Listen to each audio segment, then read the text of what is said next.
안녕하십니까. 부동산 신문 읽어준 공인중개사의 땅사고TV 임동성입니다. 검은머리 외국인들이 한국 부동산을 쓸어 담는다. 이런 게 오늘의 가장 큰 핵심적인 눈에 들어오는 뉴스네요. 내국인이 묶여있고 대출 규제가 상관없는 외국인들, 강남 아파트, 쇼핑, 외국인 부동산 매매 최다, 이렇게 지금 늘어가고 있습니다. 외국인 부동산 올 평균 거래 건수가 2010년에는 500건, 2012년에 527건, 2014년에 919건, 2016년에 1323건, 2018년에 1662건, 2020년에 1633건.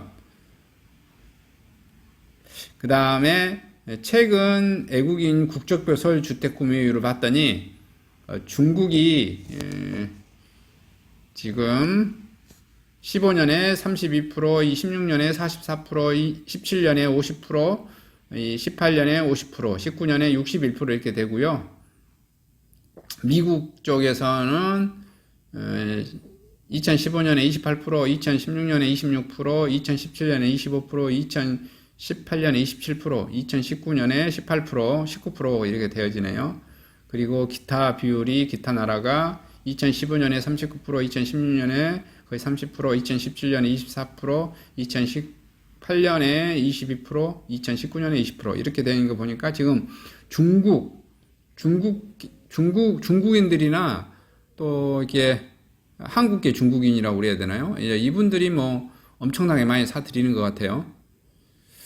내국인 등은 LTV 등 규제에 세졌지만 외국인들은 현지에서 대출해가지고 송금 가능해서 세중과 규정도 없이 투자 몰려 연쇄 규정 또 다른 풍선 효과 집값 잡으려는 외국인 잡아야 선진국처럼 취득세를 올릴 필요.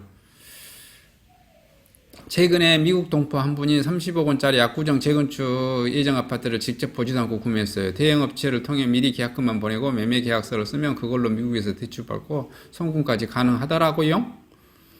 예전에는 미군이나 외국인 근로자들이 월세를 많이 살았는데 요새는 아예 아파트를 사는 경우가 많아졌어요. 집값이 계속 오르는데 세금 부담이 내국인의 차이가 별로 없으니 차라리 매수하자는 쪽으로 돌아선 거죠.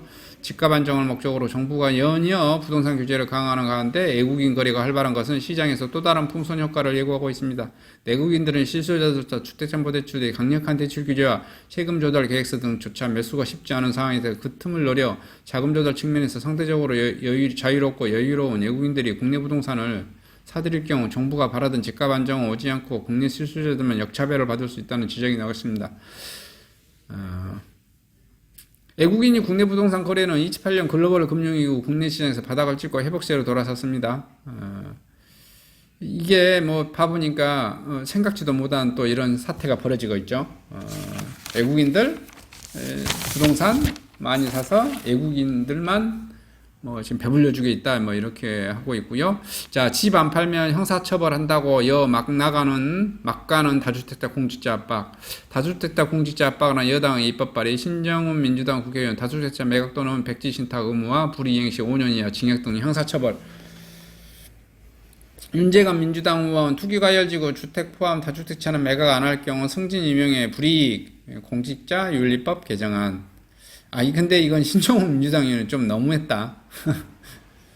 집 안 판다고 징역 보낸 건 좀 너무하지 않아요? 승진 임용에 좀 불이익 주는 것은 좀, 임용은 이미 됐으니까, 고위공직자 임용을 못하게 하는 방법도 하나 있겠죠. 새로, 신규로, 그죠? 예를 들어서, 장관인데, 집 두 채나 세 채 가지고 있으면 장관 임명 못해 이런 거 처관 임명 못해 이런 거. 그 다음에 이 상급에서 2급으로 승진하려고 하는데 두 채 이상 있으면 그죠? 승진 안 시켜줘 이렇게 되는 것. 근데 징역 보내는 건 좀 너무했어요. 하여튼 좀 셉니다. 민주당 의원 세요. 여기 신정 의원님 여기 나주시 사람인데요. 나주. 좀 제가 뭐라고 말을 못하겠습니다. 자, 6월 서울 주택거래 2배 폭증, 실수요자 패닝파이, 공포에 따른 매입인 것 같아요. 전혀 그래서 6.17 대책이나 7.17 대책에 효과가 없다. 왜 이러냐? 집값이 오를 거라는 인식이 강하다 보니까 계속 뭐 더 디끼는 것 같아요. 뭐 어쩔 수 없죠. 시장에는 물량이 부족하다는 사실을 이미 알아버렸으니. 그 다음에 난데없는 촌도론, 세종시로 또 뭐 촌도한다 해가지고 또 세종시 집값이 그냥 뭐 1억 2억씩 호가 일주일씩 호락이 1억 뛰어넘었어. 세종시 집값. 세종시 아파트 하신 분들도 신났어요. 이거 뭐 신난 거 어쩌려냐 모르겠네요. 아파트도 내놨던 집주인들이 천도 얘기 나자 매물 급히 걷어들이고요. 일주일씩 호가가 1억 정도 뛰어버렸습니다. 그 다음에 매물 나오면서 가격 떨어질 거라는 정부 예상과는 달리 거래 늘면서 집값은 대려 치솟아. 근데 실질적으로 보면 제가 거래는 늘지 않고 있어요. 거래는 줄고 있어요. 왜냐면은 팔래야 팔 수가 없는 구조를 만들어 놨으니까. 그래서 가격은 이게 뭐냐면은 전반적으로 뭐냐면 거래량이 근데 원래 부동산은 대체적으로 이제 뭐 케이스 바이 케이스긴 한데 부동산이 대체적으로 거래가 많으면 대체적으로 가격은 올라갑니다. 근데 어떤 시장은 거래가 많이 이루어지면서 가격이 떨어진 사례도 있어요. 근데 서울 같은 경우는 이렇게 서로 이렇게 자체 내에서도 수요가 있고 그 다음에 지방 사람들에 대한 수요가 있고 자녀에 대한 수요 계속해서 수요가 끊임없이 나오기 때문에 서울 집값은 거래량이 준다고 해서 떨어지지도 않을 것이고 또 거래량이 줄었다고 해가지고 또 뭐 이렇게 안 오를 것도 아니다라는 거죠. 거래량이 줄어도 많이 오르고 왜냐면 공급량이 너무 적어서 오르는 거니까. 그렇다고 해서 여기 거래량이 수요량보다 더 많은 공급이 돼버린다면 당연히 떨어지겠죠. 그죠? 근데 뭐 그럴 상황은 아니다 보니까 지금 뭐 매물이 적게 들든 많이 들든 계속해서 오를 수밖에 없는 것 같아요. 그 다음에 부동산 규제의 성남 민심 주말 도심서 촛불 든다. 촛불의 역습 맞는 촛불정부, 조세저항 운동 갈수록 거세졌다. 정부에 잇따른 부동산 규제와 높은 세금에 반발하는 시민들의 저항이 갈수록 거세지고 있습니다. 시민들은 특히 촛불로 탄생한 정부의 촛불 시위로 저항해 나가기로 했습니다. 지난 18일 서울 도심서 조세저항 운동을 벌인 6.17 규제 소급 적용 피해자 구제를 위한 모임, 임대사업자협회, 추진협회 등 오는 20일 서울도심에서 부동산 대책을 규탄하는 촛불 집회를 열기로 했고요. 6.17 모임 관계자는 정부가 정당한 세금을 넘어 징벌적 세금 폭탄으로 국민을 고통 속으로 몰아넣고 있다며 대규모 집회를 통해 국민이 무섭다는 것을 알려주겠다. 6.17 모임 등 이날 집회에 최소 1000명 이상의 시민으로 참여할 것으로 예상했고요. 집회 때 시민들은 정부가 다주택자와 이주택자를 가리지 않고 세금 폭탄을 내리고 대치 규제를 확대해 분양권 포기 피해가 커지고 있다. 임대차 3법으로 집주인 권리를 무시한다는 점 등을 집중 비판했고요. 임차인 계약 형식을 보장하는 임대료 인상을 억제하는 임대차 3법은 도리어 세입자를 피해가 키운다는 주장도 제기됐. 이런 주장은 계속 제기되고 있는 것 같아요. 그 다음에 경기 분양가보다 낮다니 수석 13구역 반발. 허그가 분양 가격을 낮게 책정했죠. 수석 13구역 평당 1970만원, 고양 덕운지구보다 500만원 낮아. 수색 6, 7구역 징산도 불통. 과도한 분양가 통제로 공급 위축. 미쳤죠? 한마디로 좀 미친 것 같아요. 이것이 이 분양가가 지금 고양시보다 더 낮아버리면 어떻게 되겠어요? 이 손해를 누가 따는 거예요? 이 조합원들이 다 따는 거잖아요. 조합원들은 아마 정부를 욕을 하고 그 다음에 정권 퇴출 운동을 벌리고 이렇게 할 것 같아요. 제 생각에는 저라도 뭐 그렇게 할 것 같습니다. 왜냐하면 내 재산을 뺏어가는 거니까. 왜냐하면 사람들은 다 똑같죠. 내가 피땀 흘려서 모은 내 재산 왜 당신이 뺏어가냐 이거지. 칼만 안 든 강도, 제도로 뭐 뺏어가는 거니까 칼만 안 든 강도라고 보는 거죠. 이렇게 표현한 게 뭐 잘못됐을까요? 왜냐하면 징벌적 세금이라고 그러잖아요. 징벌적 세금. 사람들이 이게 세금이냐 벌금이지. 뭐 집 가진 자가 뭐 벌금 받아야 돼? 뭐 이런 지금 논리가 지금 펼쳐진 것 같아요. 서울에서는 많이 이렇게 지금 팽배하고 되고 있습니다. 지금 이 신문은 한국경제, 매일경제 신문이고요. 하여튼 이 소식은 수도권 부동산 소식입니다. 수삭 증산 뉴타운, 수색 증산 뉴타이고요. 디지털 미디어 시티예요. 위쪽에서 지금 재건축 재개발하는 지역이고요. 지금 공포감이 있는 것 같아요. 현 정부는 운동권 출신들은 이게 재건축 재개발에 왜 이렇게 못 살게 힘들게 하시는지 모르겠어요. 그래서 건물주나 지주들을 굉장히 그냥 아주 그냥 쥐어패고 좀 이렇게 하는 것 같습니다. 어찌됐든 또 이번에 뭐 진짜 그 시위도 나올 것 같고 이 시위에서는 정부 규탄이 뭐 나올 것 같아요. 그 다음에 세금 폭탄 3종 세트 나왔다. 매물 잠기고 전세가 상승 우려. 상승 우려가 아니라 이미 뭐 전세값 2억씩 3억씩 오르고 있죠. 자, 살 때도 팔 때도 갖고 있어도 세폭탄. 다주택자 취득세 12% 올리고 종부세 최고 세율 3.2%에서 6%를 올리고 1주택자 1년에 팔면 양도세 7% 뭐 이렇죠. 엉창엉창 두드러 맞아요. 세금을 엉창엉창 두드러 패면 절대 가격이 떨어지지 않는다. 원가에 포함돼요. 원가에.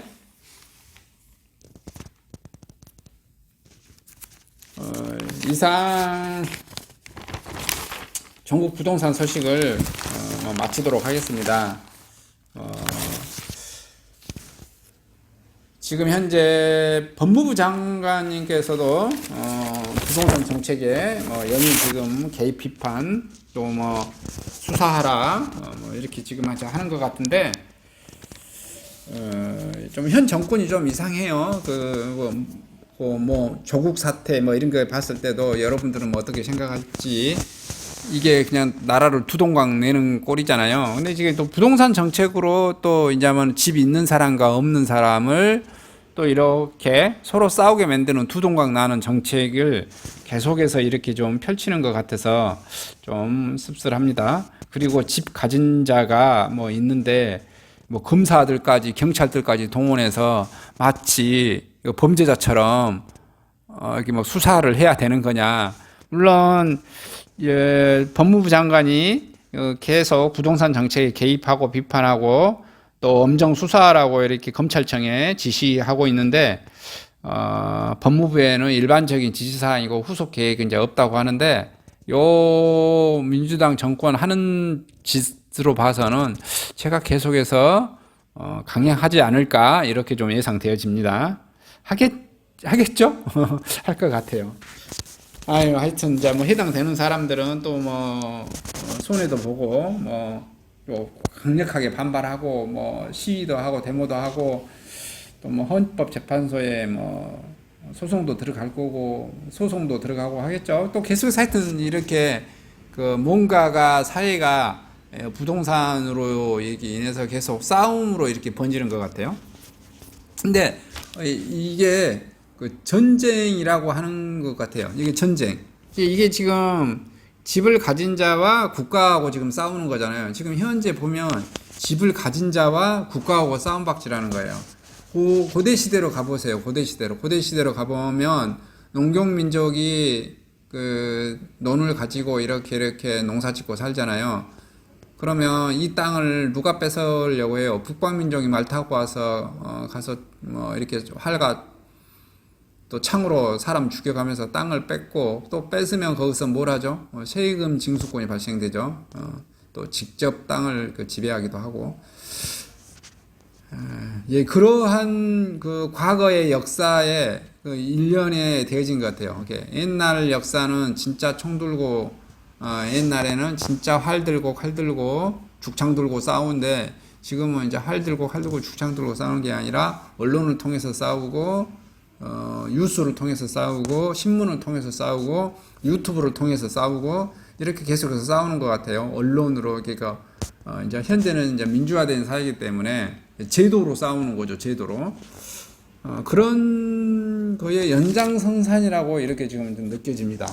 근데 이게 정부가 문제는 과도하게 하니까 현 정부가 부동산 정책을 과도하게 밀어붙이니까 어떤 정책이 돼버려? 어떤 국민을 뭐 먹여 살리게 하는 경제 발전이라든지 뭐 다른 이슈가 뭐냐면 정치의 아젠다가 된다고 그럴까요? 이런 중심 의제가 되어야 되는데 지금 현 정부는 이게 부동산이 중심 의제가 돼버렸어. 이게 좀 하여튼 그래서 부동산 정책이 중심 의제가 되는 것은 이렇게 대한민국 발전을 위해서 다른 뭐 국가 경제 발전 뭐 어떤 정책 뭐 통일 정책 건교부 정책 뭐 이런 거 쭉쭉쭉 나오고 이런 부동산 정책은 저 아래에 놔둬야 될 것인데 이 부동산 정책이 국정의 최우선순위로 이렇게 올라와 버리는 좀 문제가 있지 않나. 어쨌든 현 정부가 정책 관리를 잘 못하기 때문에 그러지 않나? 여러분들은 뭐 어떻게 생각하십니까? 저는 이제 이렇게 보는데요. 어쨌든 지금 시끌시끌합니다. 이 시끌시끌한 뉴스는 계속해서 나올 것 같아요. 부동산이 주요 정책의 뭐 1순위로 해서 지금 나올 것 같아요. 대통령님도 부동산 정책을 지금 1순위로 막 보고 있었은 그런 말씀들을 하시니까 어쨌든 이제 계속 한 뉴스를 나오면 전해드리도록 하겠습니다. 이상 영상을 마치도록 하겠습니다. 감사합니다.